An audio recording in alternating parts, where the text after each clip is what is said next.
Bonjour à tous. Aujourd'hui, nous avons le plaisir d'accueillir un membre de la première heure du Membership Club by Tourmag, en la personne de Frédéric Dautuil, le patron de Monde Authentique, un dirigeant qui a plusieurs casquettes. Frédéric, pouvez-vous nous les présenter?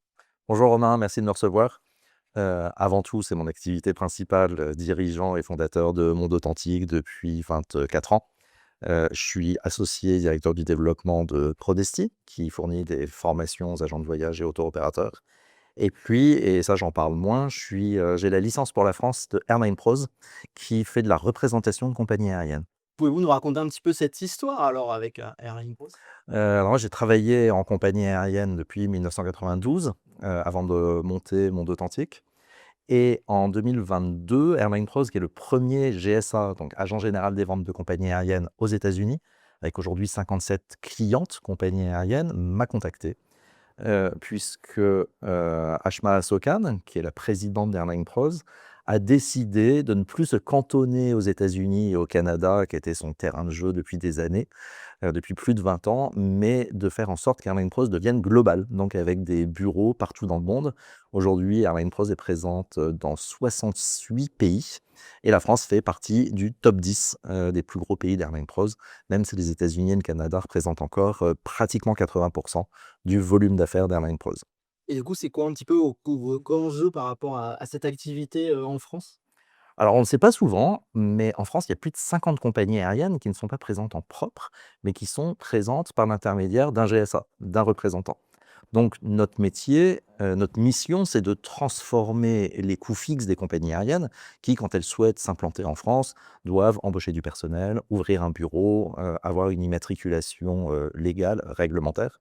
Le fait de passer par un représentant commercial de compagnie aérienne leur permet de transformer ces coûts fixes en coûts variables, puisqu'on est payé la plupart du temps au succès, c'est-à-dire une fraction du volume de vente de la compagnie aérienne sur le marché français. Donc pas de vente, pas de revenus pour nous. Donc évidemment, tous les représentants de compagnies aériennes sont très volontaristes pour assurer la promotion des ventes des compagnies clientes. Auriez-vous un petit échantillon de compagnies aériennes que vous représentez, quasi principales? Oui, en France, on a des contrats avec 5 compagnies aériennes aujourd'hui. Celle qui m'occupe le plus en ce moment, c'est Intercaribbean. Intercaribbean est une compagnie basée à Turks and Caicos, donc territoire britannique, avec des droits de trafic britanniques. Et Intercaribbean va ouvrir dans les mois qui viennent des lignes au départ de Pointe-à-Pitre et Fort-de-France. Donc c'est quelque chose qu'on est en train vraiment d'étudier avec le siège d'Intercaribbean pour voir quelle est la stratégie qu'on va mettre en place sur les territoires antillais et comment on pourra trouver des solutions pour acheminer aussi les clients de la métropole via Fort-de-France et Pointe-à-Pitre sur le réseau Intercaribbean. Intercaribbean Airways, c'est 24 destinations dans 18 pays de l'axe de la Caraïbe.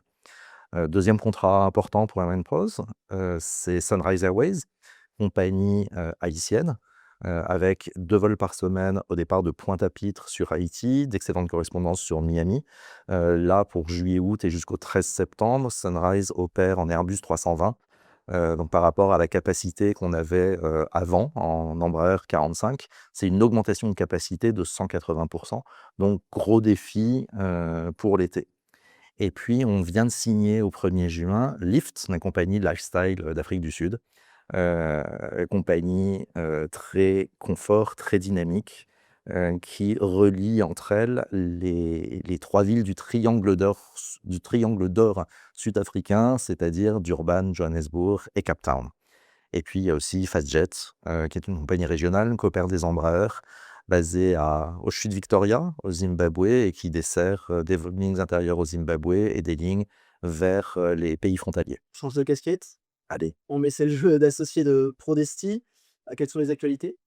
Prodesti, 1er semestre, on note un petit ralentissement des formations. On a du mal à convaincre de nouveaux patrons d'agences de voyage, du bien fondé de Prodesti. C'est-à-dire pour les patrons d'envoyer leurs équipes monter en compétences.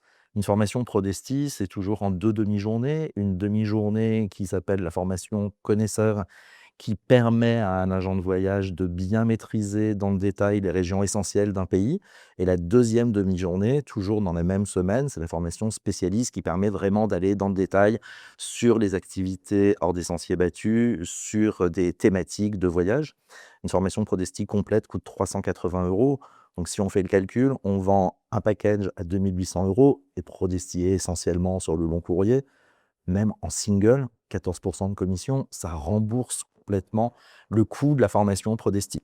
Donc on est vraiment au service des agents de voyage. Les agents de voyage, quelques agences nous demandent de développer de nouvelles formations. Aujourd'hui, on en a quand même 35. On va lancer la Polynésie française, ce qui répondait vraiment à une demande de nos agences de voyage clientes. Donc première formation Prodesti Polynésie française le 1er décembre. Et puis pour 2027, on est en train de préparer des formations sur la Chine et sur l'Indonésie. On va reprendre encore une autre casquette, celle de patron, de Monde Authentique. Quel bilan dressez-vous, de ce premier semestre, 2026? Une accumulation de surprises. Alors s'il y a une seule chose qu'on sait, c'est qu'on peut rien savoir. Donc, on a eu un mois de mars extrêmement difficile. On n'a pas beaucoup dormi du 1er au 10 mars. Bon, on a réussi à rapatrier tout le monde très rapidement.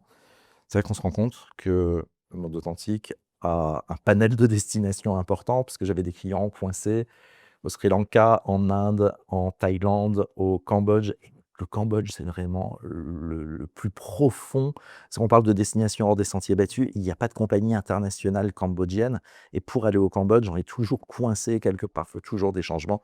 On avait des clients en Australie, on avait des clients au Japon. À part justement un couple coincé au Cambodge pendant 5 jours, on a rapatrié tout le monde en 48 heures. Et je voudrais souligner ici tous les efforts faits par Qatar Airways et surtout par Emirates, qui a eu une politique de reprotection très flexible et immédiate. Dès le dimanche 1er mars, on avait toutes les informations pour reprotéger nos clients. Donc premier semestre compliqué, avec un volume d'affaires en date de départ en chute de seulement, j'ai envie de dire, 6 Après, les départs de juillet-août sont compliqués. Aujourd'hui, on est le lundi 20 juillet. Encore un très gros retard pour juillet-août, mais on voit depuis fin mai que plus de la moitié de nos ventes concernent des départs de juin, juillet et août. Il y a encore plein de places, à peu près partout. J'ai jamais vu ça en 40 ans de métier. Et on arrive à trouver des solutions pour des départs la semaine prochaine ou la semaine d'après. Il sera possible de compenser un petit peu, ce manque à gagner et ces réservations en baisse? En juillet-août, aujourd'hui, on est à moins 30. Si on finit à moins 20, je serais très content. Mais je suis assez confiant dans la capacité de réactivité de mon équipe à être suffisamment souple pour proposer des beaux voyages, même en dernière minute. Les hostilités entre l'Iran et les États-Unis ont repris depuis pas très longtemps. Est-ce que vous notez un changement de comportement notable, de la part des clients? La plupart d'entre eux nous disent dès le premier contact qu'ils refuseront de voyager sur une compagnie aérienne du Golfe. Il y en a beaucoup qui ne veulent pas partir vers l'Est, c'est-à-dire vers l'Asie.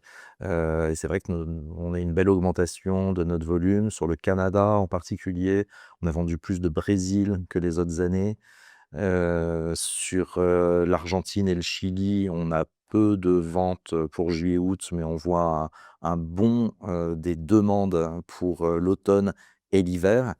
Oui, l'Asie va souffrir, que ce soit l'Asie du Sud-Est, l'Asie du Nord et encore pire, le Moyen-Orient. Vraiment, on a un flux de voyageurs qui préfèrent partir vers l'Ouest que vers l'Est. Est-ce que 2027, l'Asie pourrait revenir, un peu, sur le devant de la scène ou, ça vous paraît encore un peu compliqué? Air France et Lufthansa en particulier ont rajouté de la capacité. Il y a beaucoup de nouveaux vols, ce qui permet de contourner vraiment la zone du Moyen-Orient en passant par le couloir de l'Azerbaïdjan et donc de rejoindre sur des couloirs sécurisés les destinations d'Asie.